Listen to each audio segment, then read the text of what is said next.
Luego de derribar un avión turco en la frontera, el gobierno de Siria acusó a Ankara de apoyar a grupos que intentan derrocarlo.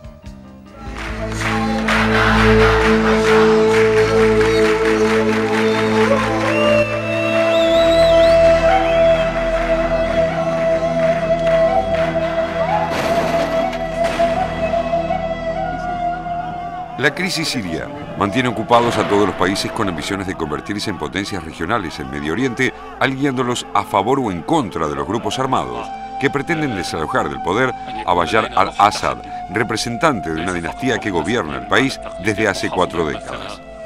En el caso de Turquía, este involucramiento tiene características especiales. Por una parte, Siria es el país con el que Turquía tiene la mayor frontera común, unos 877 kilómetros, lo que la pone directamente en contacto con lo que ocurre con su vecino.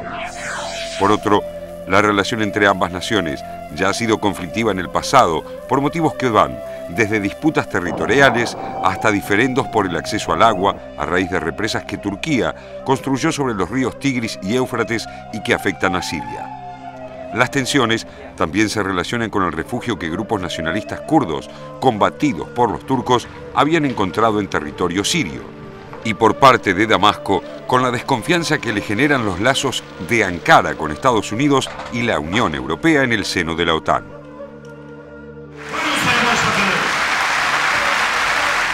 Esta desconfianza mutua bajó a un mínimo en 2002 con la llegada al poder en Turquía del Partido de la Justicia y el Desarrollo y su islamismo moderado. En 2003, el Parlamento turco, controlado por este partido, al que pertenece el actual primer ministro Recep Tayyip Erdogan, rechazó la posibilidad de cooperar con Estados Unidos para la invasión de Irak. A partir de entonces, las relaciones bilaterales mejoraron sustancialmente y Siria avaló gestiones de Turquía como mediador en una propuesta de conversaciones de paz con Israel.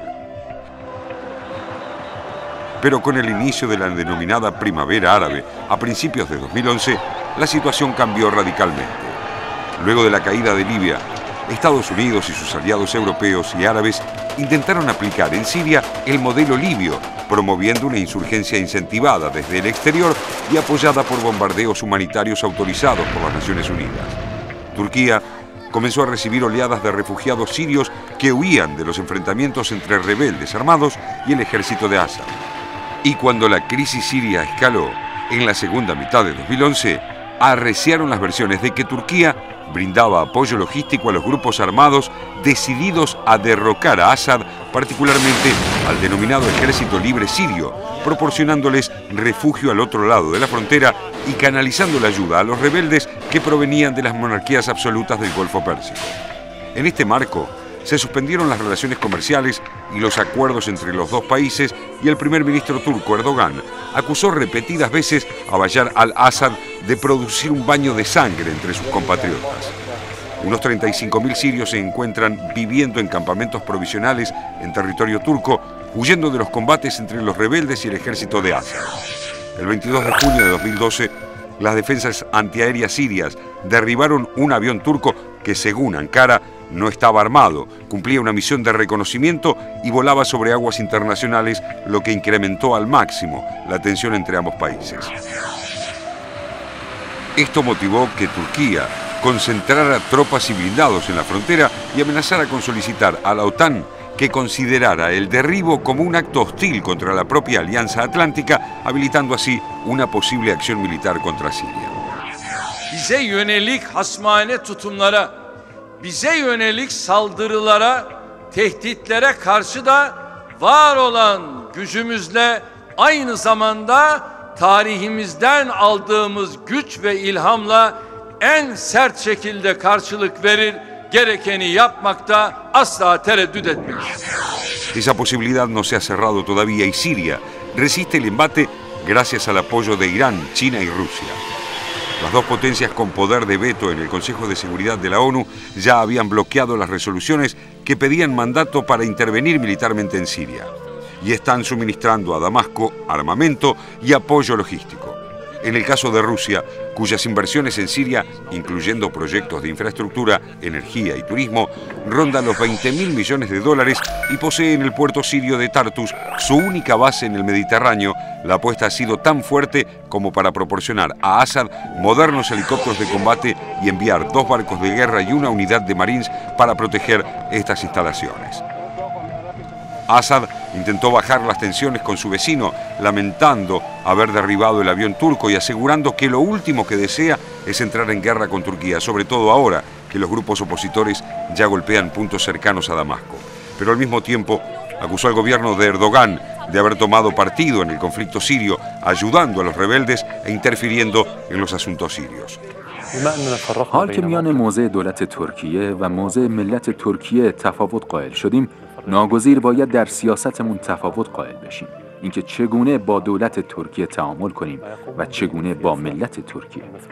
سیاست‌های مسئولان ترکیه به قتل و ریخته شدن خون سوری‌ها می‌انجامه. ما نمیتونیم کار مشابهی انجام بدیم. نمیتونیم چند ماه قبل بگیم که ملت ترکیه ملتی برادره و چند ماه بعد بمب و گلوله برای ملت ترکیه بفرستیم. También intervienen en esta crisis bilateral el diferendo entre sunitas y chiitas que atraviesa a todos los países árabes. Turquía es un país de mayoría sunita y también son sunitas los rebeldes que pretenden derribar a Assad, cuyo gobierno pertenece a la minoría alawita. Es que los intereses geopolíticos que se concentran en el conflicto sirio son numerosos. Turquía siempre pretendió ser el puente entre Occidente y Oriente, aprovechando su ubicación entre Europa y Asia. Pero además ahora busca proyectarse como un actor de peso en Medio Oriente. Estados Unidos y sus aliados pretenden deshacerse de Assad para debilitar a Irán y jugando en el escenario sirio, Turquía está en condiciones de influir en varias zonas del tablero al mismo tiempo.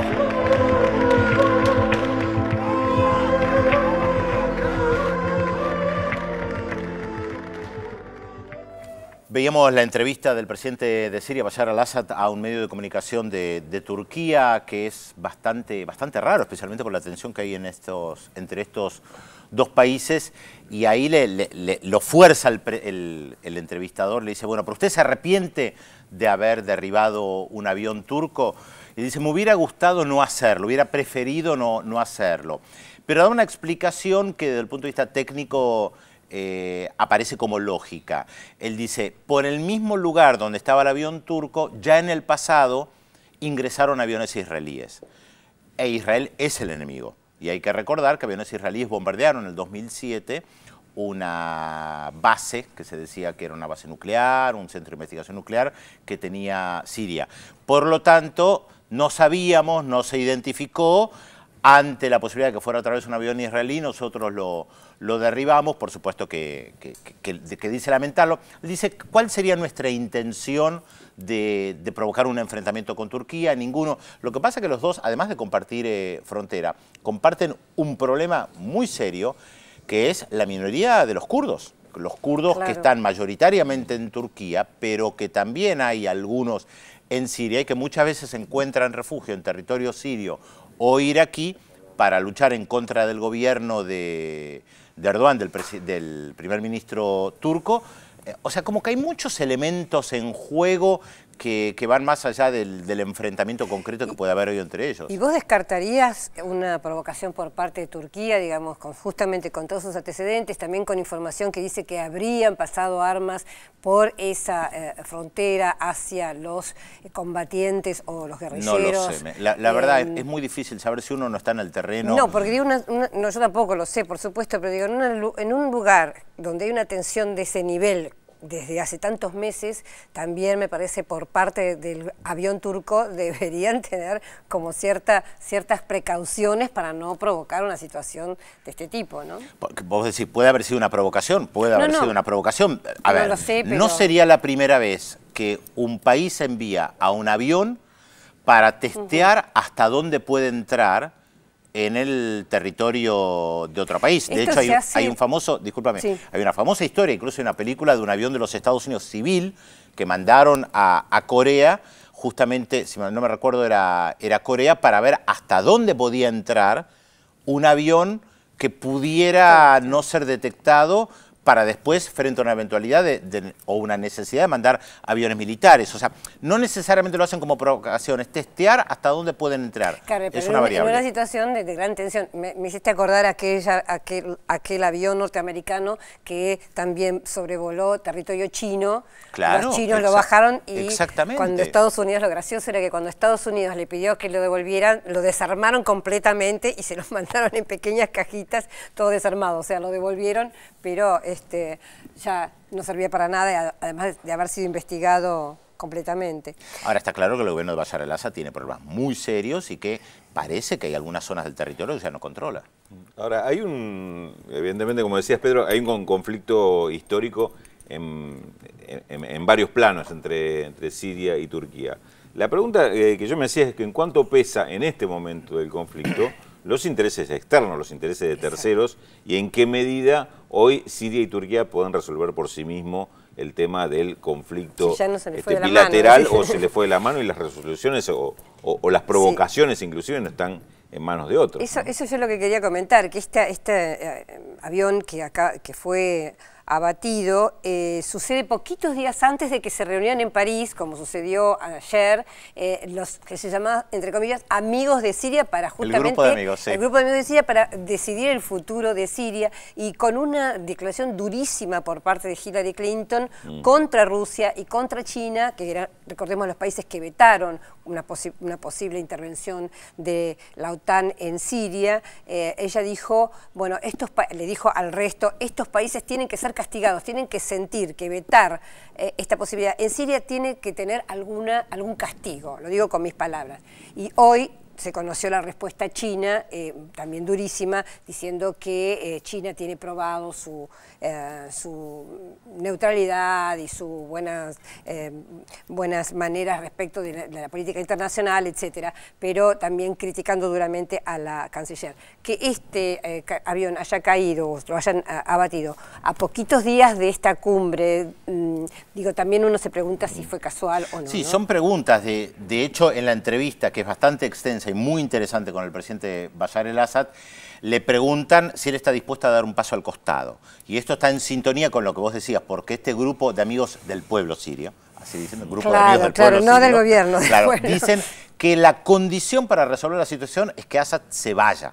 Lo dicen de manera tajante, sí, que es lo que Rusia y China no están de acuerdo. Ellos contemplan un cambio o una evolución de la situación con Assad. Y en la entrevista él dice, yo no voy a aceptar ninguna imposición de afuera.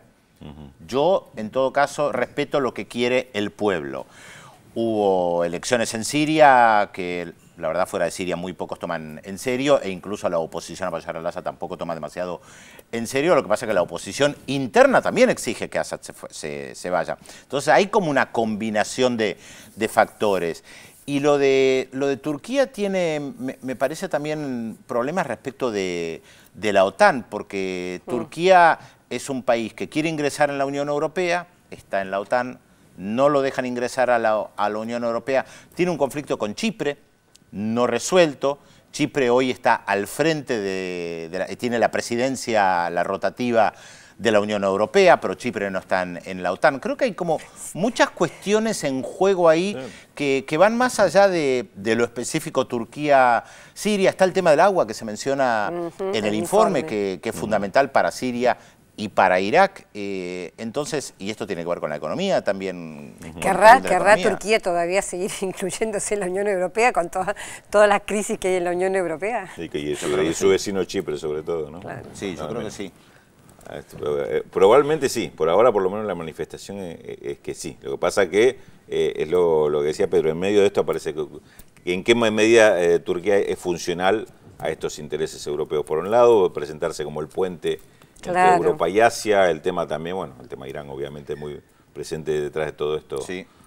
Con la resolución del problema sirio. Y el enfrentamiento con Israel, porque Turquía en estos últimos años ha tenido un enfrentamiento muy duro con Israel, especialmente después de que abordaran la nave turca que fuera a la Franja de Gaza.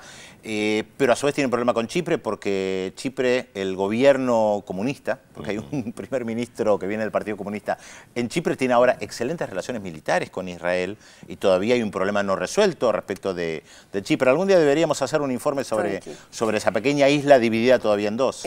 Pues si no seguimos agregando elementos, ¿no? Claro, pero sin duda, más Turquía está, digamos, desde este gobierno intenta tener un papel fuerte en la escena internacional, ¿no? Sin lugar a dudas. Sin duda está tratando de que su voz sea escuchada, y en el caso de Irán, recordemos que junto con Brasil, de hecho intentó ser mediador entre Estados Unidos e Irán por el tema del desarrollo nuclear. Sí, nunca hay que olvidar que, si bien no Turquía, pero el Imperio Otomano, ellos son los descendientes de eso, ocuparon durante 400 años gran parte del Medio Oriente, llegando incluso a zonas de Yugoslavia.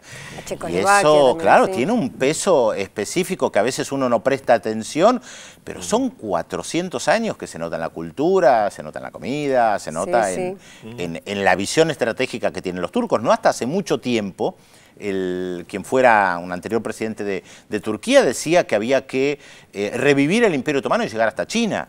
Entonces hay que entender a veces la mentalidad de determinados países que, como a veces hablamos de Rusia también, que tiene una visión imperial a largo plazo, como la puede tener China, y que a veces se nos escapa en la política cotidiana. Me hiciste acordar ese maravilloso reloj que hay en la plaza principal de Praga, donde cuando salen los muñequitos aparece el turco, y de hecho en los colores, en la arquitectura y el diseño tiene todavía influencia de los otomanos, ¿no? En plena Praga.